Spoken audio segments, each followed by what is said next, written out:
Well, we continue the series of 25 principles of Jewish child rearing. We're now entering into principle number 16, based on the book Our Family, Our Strength. We should realize that our kids take us very seriously. And especially at a young age, before maybe negative things have crept into the relationship, they take us very seriously. After all, father and mother are the most important figures in our child's life, and therefore, of course, they take us seriously. So when we say things, we should be most careful what we are saying, because every word is being registered and every word is taken very seriously. So when we say to a child something so common, "You bad boy," the child did something bad, but we've called him a label. We're saying, "You are a bad boy."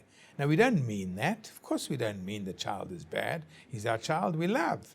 But we've called him bad. The child takes that label very seriously. We've called him a bad boy. Now, that's a tremendous error that people make, because the child accepts what we say at face value.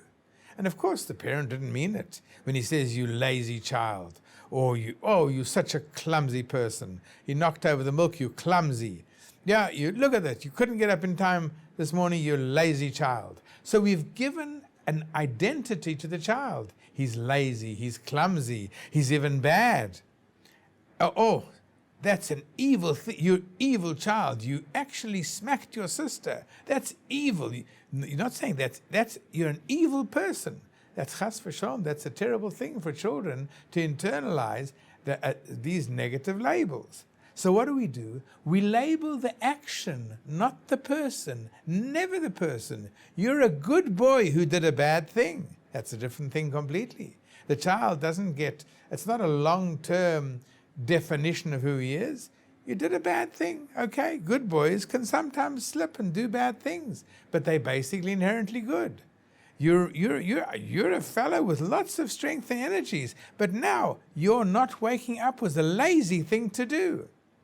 Not being careful when you walked into the dinner table and you knocked over the pot that was standing over there.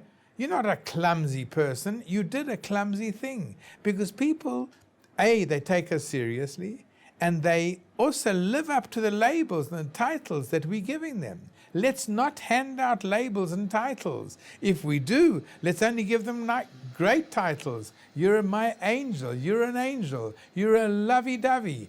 You are such a lovely, fine, good boy, good boy, good boy. That you can say. Lavishon, good boy, matzadikal, you little pious little fellow. Everything, that's all fine. But don't ever give negative labels, because we don't really mean them, and we certainly don't want the children to live up to them.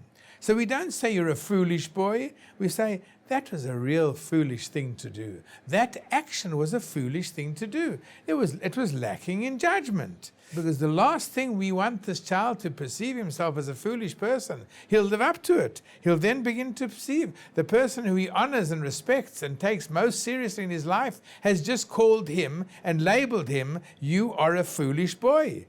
So he'll walk out there thinking, okay, I'm a foolish boy. I suppose I better live like a foolish boy. So therefore, the child we've got to constantly harp, you are inherently good. Sometimes you do foolish things.